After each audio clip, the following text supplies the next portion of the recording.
Ambassador Elena Reyes looked out the viewport of her shuttle as it approached the massive structure floating in space around Proxima Centauri b.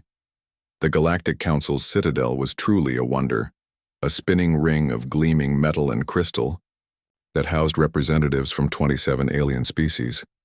Elena took a deep breath. As humanity's first official diplomatic representative, everything rode on her shoulders. "Ambassador, we're receiving docking instructions," said Captain Torres, her security chief. "The Council's honor guard will meet us at the main entrance." Elena nodded, straightening her formal blue uniform with gold trim that represented Earth's United Nations. "Remember the protocol. We are guests here and we represent all of humanity." The shuttle docked smoothly in a massive hangar bay filled with ships of various alien designs.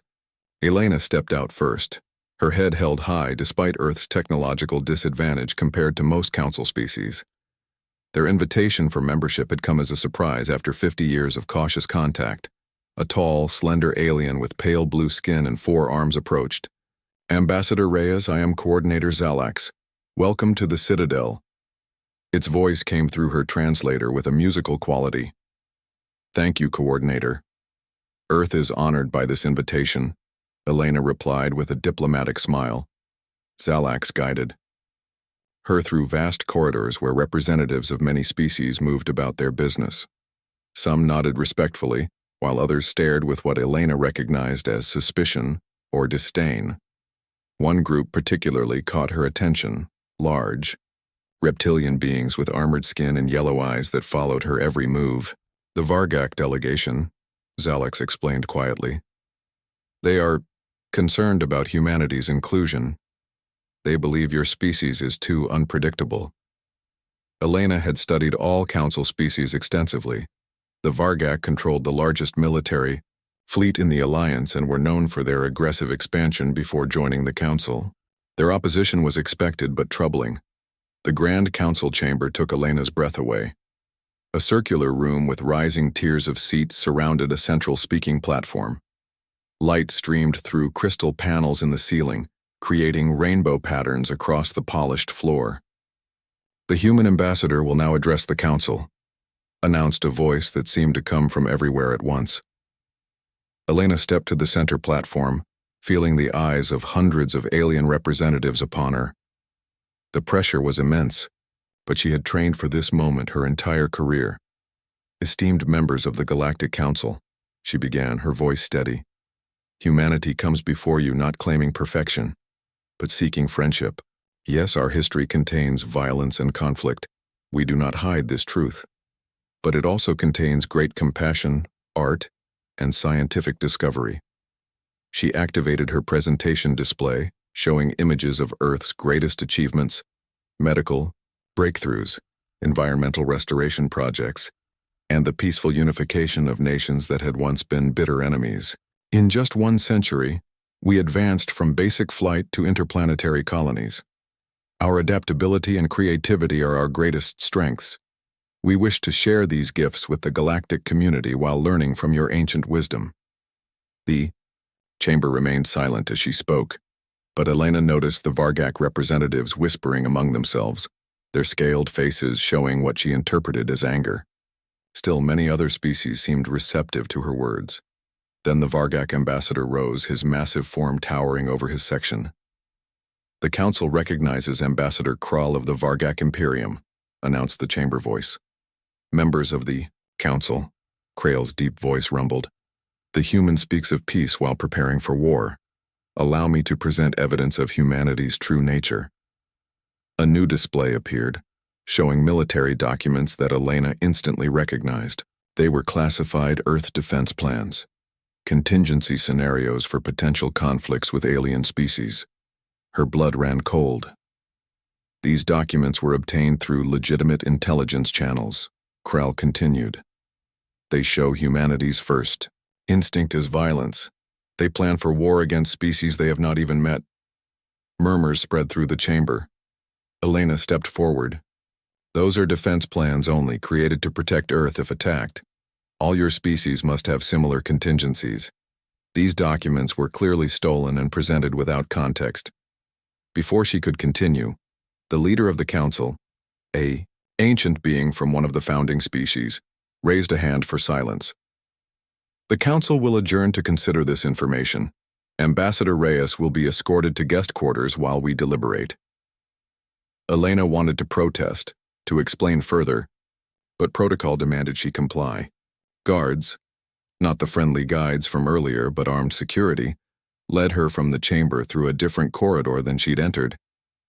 Her quarters were comfortable, but she noticed immediately that communication with her shuttle was blocked.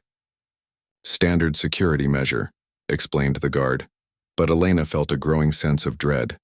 That night, as she tried to sleep, Elena heard her door open quietly. Before she could react, several large figures rushed inside. She recognized the distinctive armor of Vargak Special Forces. "What is the meaning of this?" she demanded, but a device pressed against her neck sent electric shocks through her body, paralyzing her muscles. "The council needs no human spies," one of them hissed as they dragged her away. Her last thought before unconsciousness took her was of her wife Imani back on Earth. When Elena awoke, she was standing on the central platform of the council chamber again, but now held in place by an energy field. The chamber was full, and cameras hovered nearby, broadcasting the proceedings across all galactic communication channels, including to Earth. The council leader spoke solemnly. "Ambassador Elena Reyes of Earth stands accused of attempting to assassinate the Vargak delegation using a biological agent concealed on her person. Such treachery cannot be tolerated."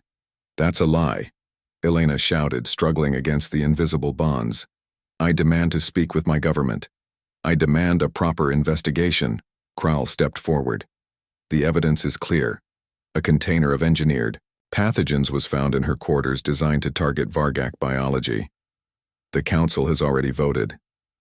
Elena looked around desperately, seeing a few sympathetic faces among the alien representatives, but most turned away. She realized with horror that this had been planned from the beginning. There would be no trial, no investigation. "Let this serve as a lesson in council justice," intoned the council leader. "The sentence is execution." As the energy field around her began to glow brighter, Elena stood tall and looked directly into the broadcast cameras. "Earth, remember me. Do not let them intimidate you.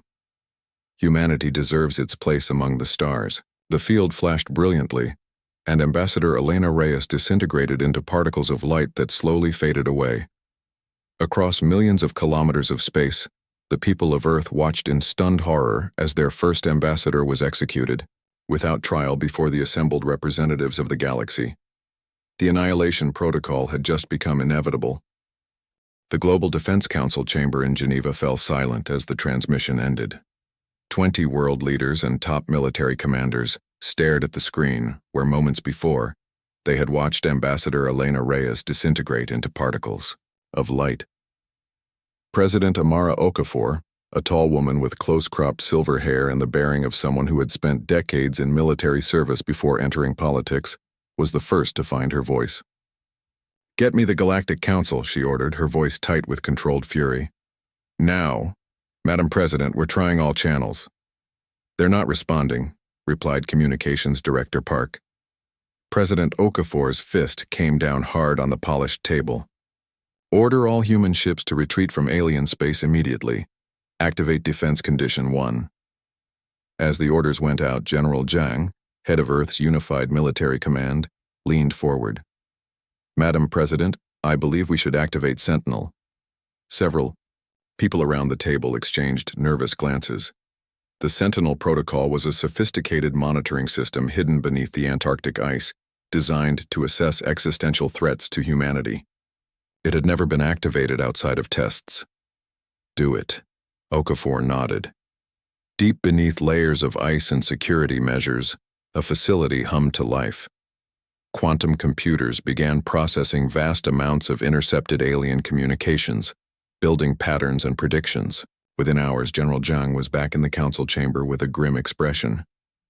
"Sentinel confirms what we suspected," he said, placing a data pad on the table. "The execution was planned from the beginning. The Vargak orchestrated this with approval from core council members." He tapped the screen and a holographic display showed dozens of alien worlds. More troubling is what else we found.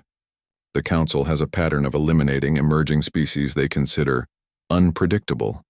At least 7 civilizations in the last century alone. So the invitation was a trap, Defense Minister Ortiz concluded. They wanted to study our defenses and remove our leadership. Precisely, Jean confirmed. And according to Sentinel's analysis, they're preparing a military operation against Earth. President Okafor stood and walked to the window overlooking the city below. Children played in a park. People went about their business, all unaware that humanity's survival now hung in the balance. Send ships to evacuate our Mars colonies, she ordered. Begin moving civilians to the underground shelters, and... She hesitated, then made her decision. Wake up, Dr. Wade. The room fell silent again. Everyone knew who Dr. Imani Wade was, brilliantly gifted physicist and Elena Reyes's wife. Years earlier, she and Elena had developed the theoretical framework for what became known as the Annihilation Protocol, Earth's ultimate deterrent against extinction-level threats. Are you certain, Madam President? Asked General Zhang. Once initiated, I know what it means, General, Okafor cut him off, but I won't let humanity be erased from the universe without a fight. 10 kilometers beneath the surface of the Pacific Ocean, in a research facility hidden in the Mariana Trench, Dr. Imani Wade opened her eyes as the cryo-sleep chamber's glass cover slid away. The air felt cold against her dark skin as she breathed deeply. A medical officer helped her sit up. Dr. Wade, can you hear me? The officer asked. Imani nodded, her mind quickly sharpening as the cryo-sleep drugs wore off. How long? 3 years, 7 months.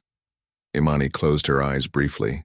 When she had agreed to enter cryo-sleep, it had been with the understanding that she would only be awakened if the protocol was needed, or if Elena returned from her diplomatic mission. The fact that she was here now meant something had gone terribly wrong. Elena? She asked, though she already knew the answer. The medical officer's expression told her everything. I'm sorry, Dr. Wade. The President will brief you fully once you're ready. Within 2 hours, Imani stood in the facility's main laboratory, her body recovered thanks to advanced medical treatments. On a large screen, President Okafor explained what had happened. They murdered her, Imani said flatly when the President finished. It wasn't a question. Yes, Okafor confirmed. Okafor, and according to Sentinel, they're preparing to eliminate all of us. Imani walked to a secure terminal and placed her palm on the scanner. Files appeared. Research that she and Elena had conducted together. Theories that most scientists had dismissed as impossible. The Annihilation Protocol was never meant to be used, Imani said softly. It was supposed to be a deterrent, a last resort. I'm afraid we've reached that point, Doctor, President Okafor said. Can you make it work? Imani stared at the equations on the screen. The theory was sound, but implementation would require technology that had only become possible in recent years. I'll need a team. The best minds we have. You'll have everything you need, Okafor promised. How long? 3 days to prepare the basic system. 2 more to refine targeting. Imani's voice was steady now, clinical. She would grieve later. Now she had work to do. Back in Geneva, President Okafor composed a message to be broadcast on all frequencies used by the Galactic Council. Her words were measured but firm. To the Galactic Council. The unprovoked execution of Ambassador Elena Reyes constitutes an act of war against humanity. Earth demands acknowledgement of this crime and submission to neutral arbitration within 72 Earth hours. Failure to comply will result in the implementation of the Annihilation Protocol. This is not a negotiation. As the message was sent, military satellites detected multiple objects entering the solar system near Neptune's orbit. The Galactic Council's response was arriving sooner than expected, a Vargak battle fleet advancing toward Earth. In her laboratory deep beneath the ocean, Imani Wade worked tirelessly, surrounded by humanity's brightest scientific minds. Holographics, displays showed complex quantum equations and schematics for devices that would manipulate the very fabric of reality. One of the younger scientists approached her cautiously. Dr. Wade, Is it true what they say? That the protocol can rewrite the laws of physics themselves? Imani didn't look up from her work. Not rewrite, isolate, create pockets where different rules apply. But that's impossible, isn't it? Now Imani did look up, her eyes reflecting the blue light of the displays. The Council thinks so too. That's our advantage. In space, the Vargak fleet approached Mars expecting to find small human colonies that would be easy to crush. What they found instead would be the first surprise humanity had prepared for those who sought to destroy them. On Earth, as children were moved to underground shelters and defense systems activated worldwide, people looked to the stars with a mixture of fear and determination. Humanity had always been adaptable, creative in the face of challenges, quick to learn, and innovative when threatened. The Galactic Council was about to discover just how dangerous it was to corner a species that refused to accept extinction as its fate. The Vargak fleet commander, High General Thraz, watched through the main view screen as Mars grew larger. His scaled lips curled in what passed for a smile among his kind. Primitive human settlements detected on the surface, reported his sensor officer. No significant defense systems. This will be even easier than predicted. Begin bombardment, Thraz ordered, leaning back in his command chair. Let's show these humans what happens to species that defy the Council. The massive Vargak warships moved into attack formation, weapons charging. The first volley of energy beams shot toward the red planet's surface, aimed at the largest human settlement. But the beams never reached their targets. Instead, the seemingly simple domes of the Mars colonies suddenly shifted. Metal panels slid away, revealing massive energy cannons. The ground around the colony split open as hidden platforms rose from beneath the red soil. What is this? Thraz demanded, standing up in shock. Where did these weapons come from? Before his officers could respond, the human defense platforms opened fire. Beams of blue-white energy sliced through 3 Vargak cruisers as if they were made of paper. The ships exploded in silent bursts of light and debris. Evasive action, Thraz shouted. All ships, retreat and regroup. As the Vargak fleet scattered, the human defense systems continued firing with remarkable precision. What the aliens had believed to be simple mining operations were actually advanced military installations, disguised to appear primitive. Back on Earth, General Zhang watched the battle from the military command center with grim satisfaction. The Mars defense grid is performing beyond expectations, he reported to President Okafor. The Vargak have lost nearly a third of their fleet. President Okafor nodded. That will buy us some time. How is Dr. Wade progressing? See for yourself, Zhang replied, switching the main screen to a feed from the Mariana Trench facility. Deep beneath the ocean's surface, Dr. Imani Wade stood surrounded by holographic displays showing complex equations and diagrams. Her team of scientists worked frantically at various stations around the massive laboratory. The quantum entanglement matrix is stable, Imani announced, her fingers moving quickly over a control panel. We've achieved 97% resonance. In simple terms, Doctor, President Okafor asked through the video link. Imani looked up at the camera. The Annihilation protocol isn't a conventional weapon, Madam President. It doesn't destroy matter. It isolates it. By manipulating quantum entanglement on a cosmic scale, we can create bubbles where the laws of physics are temporarily altered. And the effect on the Vargak? Their technology will stop working. Everything from their weapons to their life support systems depends on the consistent laws of physics.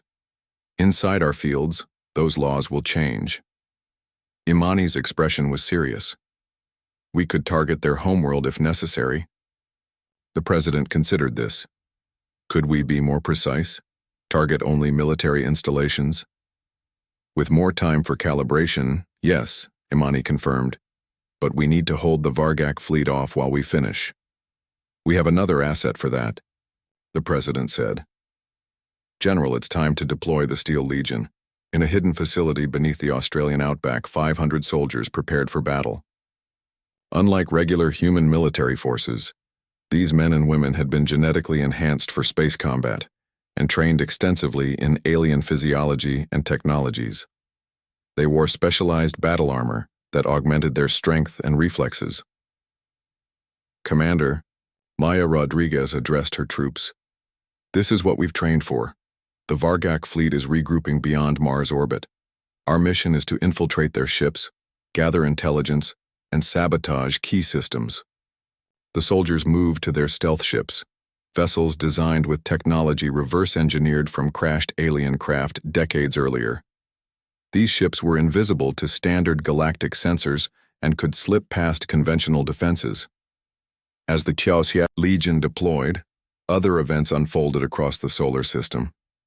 3 diplomatic vessels from non-Vargak Council species approached Earth orbit, broadcasting messages of peace and offers to mediate the conflict. "They're trying to gather intelligence about our defenses," General Zhang noted as the Earth Defense Forces monitored the alien ships. "Let them approach," President Okafor decided. "Keep them in high orbit, block all but basic communications, and feed them only what we want them to see." In the Mariana Trench facility, Imani made a breakthrough. "I've found a way to target the YAM protocol with pinpoint accuracy," she told her team, displaying a new set of calculations. "We can affect only hostile forces, leaving civilians untouched." One of her scientists looked concerned. "But the energy requirements will be enormous." "That's already solved," Imani replied, bringing up schematics for facilities hidden inside various moons and asteroids throughout the solar system. "We've been harvesting energy for decades, storing it for exactly this scenario." Meanwhile, the Steel Legion ships approached the regrouping Vargak fleet. Using advanced stealth technology, they slipped past the aliens' outer defenses. Commander Rodriguez led the first boarding team onto the Vargak flagship. Moving silently through service corridors, the human soldiers planted devices on key systems and downloaded massive amounts of data from the alien computers. "Their fleet is larger than we thought," Rodriguez reported back to Earth. "They've called for reinforcements from the Council core worlds.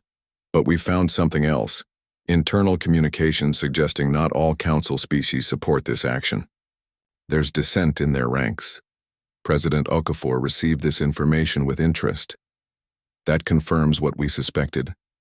The Vargak and their closest allies have been eliminating emerging species without full Council approval. As Earth prepared, its defenses and the protocol neared completion, the Galactic Council held an emergency session at their citadel. The Vargak representative, Ambassador Krall, was furious. "These humans are more dangerous than we anticipated. We must commit all our forces to crush them now before they develop further." Several council members shifted uncomfortably. A representative of the peaceful Eltari spoke up. "Perhaps we acted hastily in executing their ambassador. If they truly possess the technology they claim, an all-out war could be devastating for all parties." "Weakness," Krall snarled. "They are bluffing. No primitive species could develop technology capable of challenging the combined might of the Council." Unknown to the Council, a Legion operative hidden in the ventilation system recorded the entire debate and transmitted it back to Earth. In the Mariana Trench facility, Dr. Wade watched the final simulations of the Annihilation protocol. The holographic display showed expanding fields of altered physics spreading precisely as calculated. "It's ready," she told President Okafor. "The targeting systems are calibrated. We can deploy the protocol at your command." President Okafor stood in the Global Defense Council chamber, looking at the faces of Earth's leaders. "The Vargak fleet has been reinforced. They're preparing for another attack, this time with planet cracker weapons. It's time to show them our full defensive capability before we deploy the protocol." Across the solar system, hidden human bases prepared for the coming battle.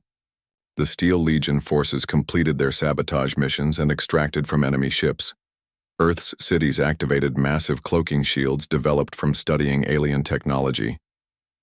For the first time in the history of the Galactic Council, a feeling of uncertainty, perhaps even fear, began to spread among the leaders who had grown accustomed to easily eliminating any species they deemed threatening. They were about to learn that humanity would not go quietly into extinction. High General Thraz stood aboard his command ship, his scaled face twisted in anger as he addressed the combined Vargak fleet and their Council allies. The defeat at Mars had been humiliating but not decisive.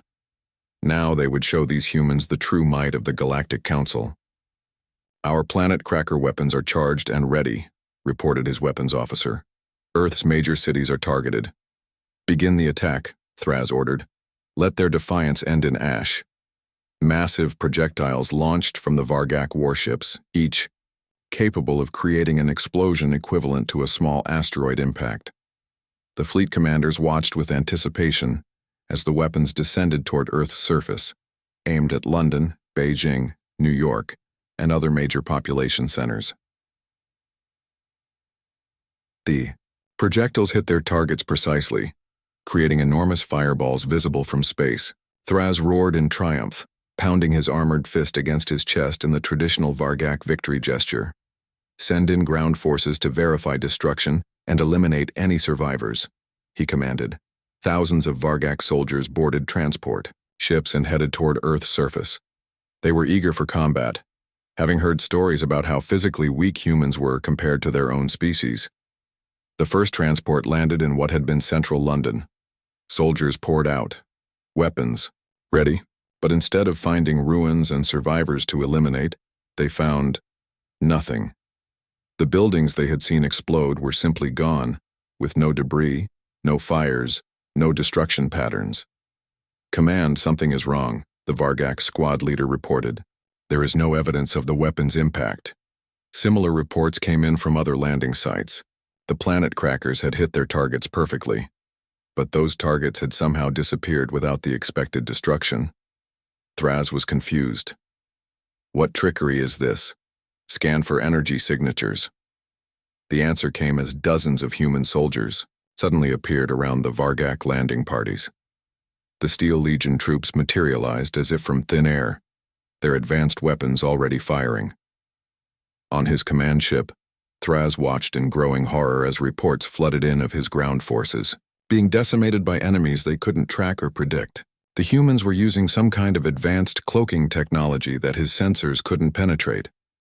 The cities were holograms, his science officer finally determined. Incredibly sophisticated projections. The real cities must be hidden elsewhere. The truth was even more impressive. Earth's cities hadn't been moved, they had been concealed beneath advanced cloaking fields. The entire planet's surface had been prepared with this technology, allowing human populations to appear and disappear at will. The Vargak weapons had struck nothing but empty air and clever light projections. In Geneva, President Okafor watched the battle unfold on multiple screens. "The deception worked perfectly," she said. "Now let's show them what humans can really do in combat."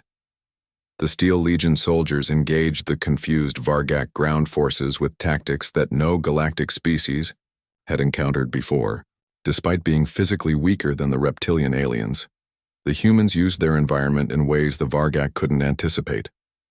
Commander Rodriguez led her squad against a group of Vargak soldiers 3 times their number. Instead of direct confrontation, they used holographic decoys to split the alien forces, then triggered localized weather modification devices to create blinding fog banks. The humans with enhanced vision systems in their armor could see perfectly while the Vargak stumbled about in confusion.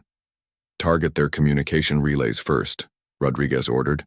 "Then their heavy weapons. We want prisoners if possible." The Vargak, trained in conventional galactic military doctrine, couldn't adapt to the humans' guerrilla tactics. They expected enemies to follow predictable patterns, to fight according to established rules of engagement. The humans did none of this. In the Mariana Trench facility, Dr. Wade made an unexpected discovery while analyzing data recovered by the Legion operatives. "President Okafor, you need to see this," she said urgently over the secure communication channel. The data showed internal council communications going back decades. "The Vargak aren't acting alone," Imani explained. "They're the enforcement arm of a council inner circle that's been systematically eliminating species that develop too quickly or unpredictably." "How many species have they destroyed?" asked. "The president, at least 27 in the past century, and there are plans for more." Imani's voice was tight with controlled anger. "Humanity isn't being targeted because we're aggressive. We're being targeted because our rate of technological advancement threatens their control." President Okafor was silent for a moment, processing this information. Then she made a decision that would change the course of the conflict. Broadcast this evidence on all galactic frequencies. Let every species in the Council see what their leaders have been doing. Earth's communication specialists worked quickly to compile the evidence into a clear presentation, translating it into all known Council languages. The broadcast began as the battle on Earth's surface continued. Throughout galactic space on hundreds of worlds, beings of all species watched in shock as the evidence of the Council's secret extermination program was revealed. The broadcast showed recordings of Council inner chamber meetings where the elimination of problem species was discussed casually, as if discussing pest control. The effect was immediate. Several Council species whose representatives had been kept in the dark about these actions publicly withdrew their support for the war against humanity. Some even recalled their ships from the fleet attacking Earth. The Galactic Council splintered before the eyes of the galaxy. Moderate factions demanded an immediate ceasefire and investigation, while the hardliners, led by the Vargak and a few close allies, insisted that the evidence was human fabrication and that Earth must be destroyed, regardless. Taking advantage of this confusion, human forces pushed the remaining Vargak fleet back to the edge of the solar system. The aliens retreated in disarray, their carefully coordinated attack plan now in shambles. In the Mariana Trench facility, Dr. Wade finalized the Annihilation protocol and presented the activation controls to President Okafor during a secure video conference. The mechanism was housed in a simple metal case with a palm scanner calibrated to the president's handprint. Once activated, there's no going back, Imani warned. The effects will spread exactly as targeted, but using this will forever change humanity's place in the cosmos. Every species will know what we're capable of. President Okafor looked at the device soberly. Let's hope the threat is enough. I don't want to. She was interrupted as General Zhang burst into the room. Madam President, long-range sensors have detected a massive fleet entering the system. It's the combined forces of the remaining Council hardliners. They're coming to finish what the Vargak started. The President stood, her decision made. How long until they reach Earth? 10 hours at their current speed, the General replied. Then we have 10 hours to prepare our final defense. She turned back to the screen showing Dr. Wade. Prepare the protocol for deployment. Target only military vessels and installations. Avoid civilian populations. Across Earth, humans prepared for what might be their final stand against an overwhelming force. But unlike the aliens they faced, humanity didn't fight with resignation or fear. They fought with the creative determination that had defined their species since they first looked up at the stars and wondered what lay beyond. The massive Council armada approached Earth, their ships darkening the space between Mars and the home planet of humanity. Over 10,000 vessels of various designs moved in perfect formation, carrying weapons that could reduce an entire world. To Molten Rock, Supreme Commander Calix of the Drenari, now leading the combined Council forces after the Vargak's failure, studied the tactical displays on his flagship's bridge. The humans have shown surprising capability, but they cannot stand against our combined might, he told his officers. Begin final approach. No communication, no warnings. This ends today. As the fleet crossed the orbit of Earth's moon, something unexpected happened. The moon's far side, which had always appeared empty in Council scans, suddenly transformed. Massive sections of the lunar surface slid open, revealing enormous energy cannons that had been hidden beneath the regolith for decades. At the same time, what had appeared to be random space debris around Earth's orbit began to move, unfolding into defense platforms with weapons unlike anything in the galactic arsenal. In the command center beneath Geneva, President Okafor and her military leaders watched as Earth revealed its full defensive capability. All orbital platforms online, reported General Zhang. Lunar defense array at full power. Jupiter station also reports ready. The President nodded. Begin defensive operations. Target only military vessels. Throughout the solar system, hidden human bases activated. The moons of Jupiter lit up with energy signatures as fusion reactors powered up. Even the asteroid belt revealed concealed weapons platforms that had been disguised as ordinary rocks. In the Mariana Trench facility, Dr. Wade prepared for a final briefing with Earth's leadership. Using holographic technology, she appeared in the Geneva Command Center as if physically present. "Before we deploy the protocol, you need to understand precisely what it does," she explained, bringing up complex diagrams that simplified as she spoke. "It doesn't destroy matter or create explosions. It creates spheres of space where the laws of physics are temporarily altered." "In practical terms?" asked Defense Minister Ortiz. "Any civilization caught within a protocol field will find their technology suddenly inoperable," Imani explained. "Their weapons, ships, communication systems, everything based on their understanding of universal constants will simply stop working." "For how long?" President Okafor asked. "The effect is temporary, lasting approximately 6 Earth months before natural forces restore normal physics. But that's enough time to neutralize threats without causing mass casualties." The president considered this information. "Let's demonstrate its effectiveness on a small scale first.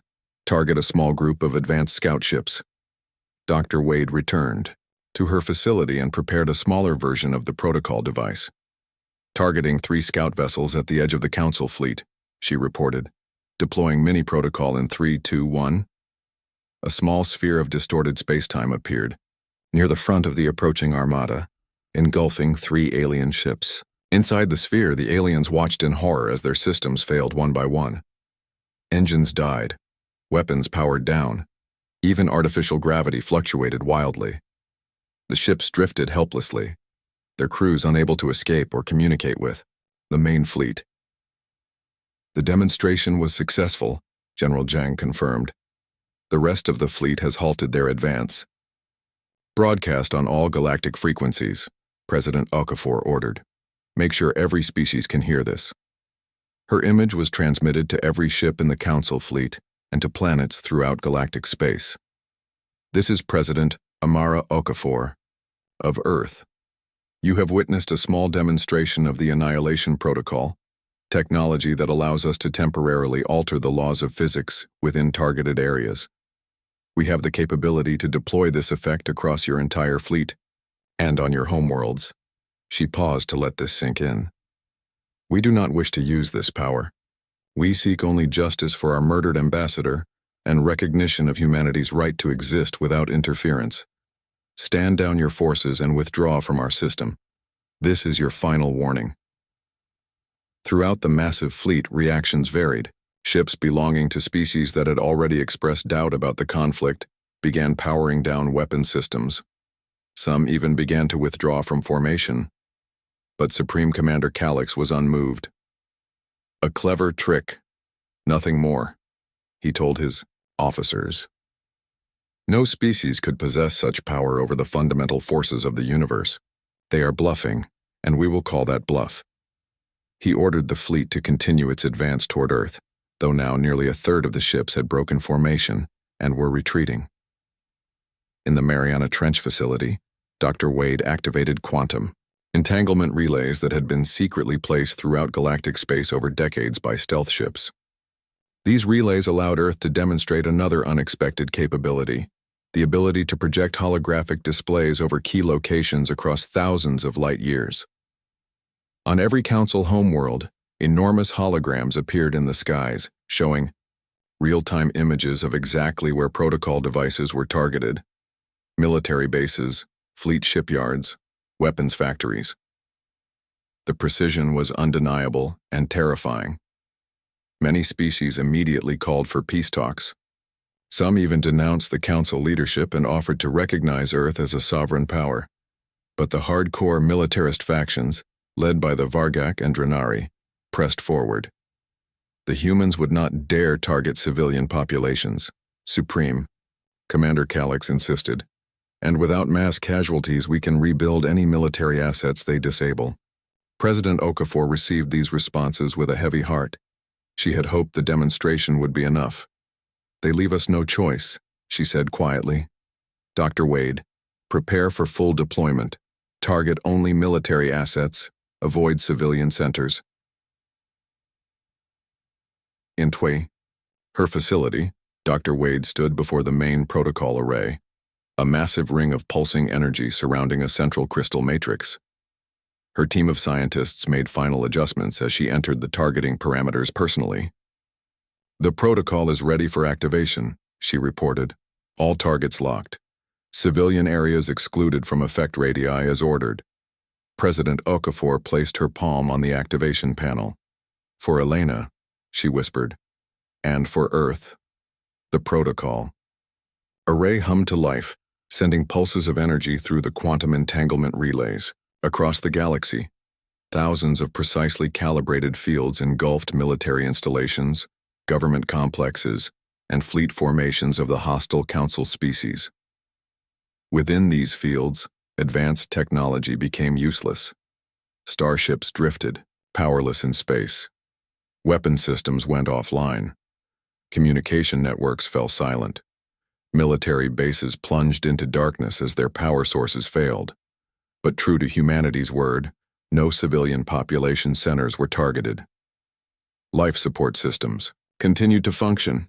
Basic technologies still worked. There was no loss of life. Only the complete neutralization of the Council's ability to wage war. The Council war machine, spanning hundreds of star systems, ground to a halt in an instant. And in that moment, the balance of power in the galaxy shifted irrevocably.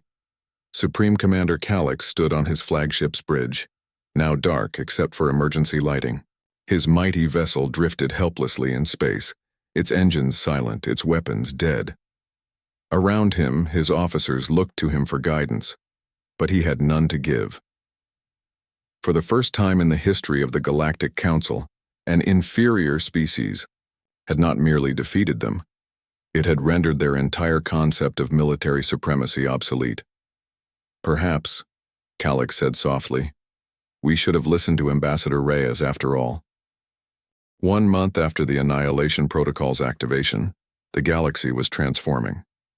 With Council military forces neutralized but civilian populations unharmed, dozens of previously controlled species seized their chance for freedom. Planets that had been under strict Council rule for centuries declared independence. The monolithic Galactic Council, which had dominated interstellar politics for over 1,000 years, collapsed almost overnight. President Okafor stood before representatives from over 300 worlds who had gathered in Earth's newly constructed space assembly, in orbit above the planet. The massive structure had been revealed after the conflict ended, another example of humanity's hidden capabilities. "The Annihilation Protocol fields will dissipate naturally over the next year," she explained to the gathered delegates. "We have no desire to maintain them longer than necessary. This time should be used to establish a new order based on cooperation rather than domination." Many of the alien representatives still showed signs of shock. They had believed humans to be a primitive species barely worthy of notice. Now they found themselves seeking guidance from these same humans. "How is this possible?" asked a representative from the Eltari, a peaceful species that had always opposed the Council's more aggressive policies. "Your technology is beyond anything we've seen in millennia of galactic development." Dr. Imani Wade stepped forward to answer. Her position as chief scientist had made her nearly as famous across the galaxy as President Okafor. "The protocol was never intended as a weapon of war," she explained. "Elena, Ambassador Reyes, and I developed it as a tool for cosmic engineering." Holographic displays appeared around the chamber, showing simulations of the technology's peaceful applications. It can terraform hostile planets by temporarily altering environmental constants. It can create stable wormholes for transportation, networks. It can even manipulate entropy itself, potentially extending the lifespan of the universe. The delegates murmured in amazement. What they had feared as a terrible weapon was actually the key to solving problems their own scientists had struggled with for centuries. On planets across the galaxy, the effects of humanity's actions continued to spread. Species that had been oppressed by Council rule established their own governments. Trade routes reopened without the heavy taxes the Council had imposed. Cultural exchanges flourished as travel restrictions were lifted. Even on worlds where the protocol had disabled military technology, people were adapting. Many citizens of formerly aggressive species secretly welcome the chance to redirect their societies away from constant warfare. Scientists found that despite the temporary loss of advanced technology, they could still conduct research and make discoveries about the altered physical laws within protocol fields.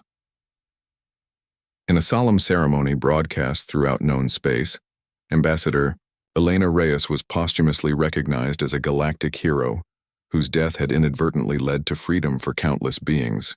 Her final diplomatic logs, recovered from a quantum-entangled storage device she had secretly maintained, provided undeniable evidence that she had recognized the Council's corruption and had been building a case against them, the real reason for her execution.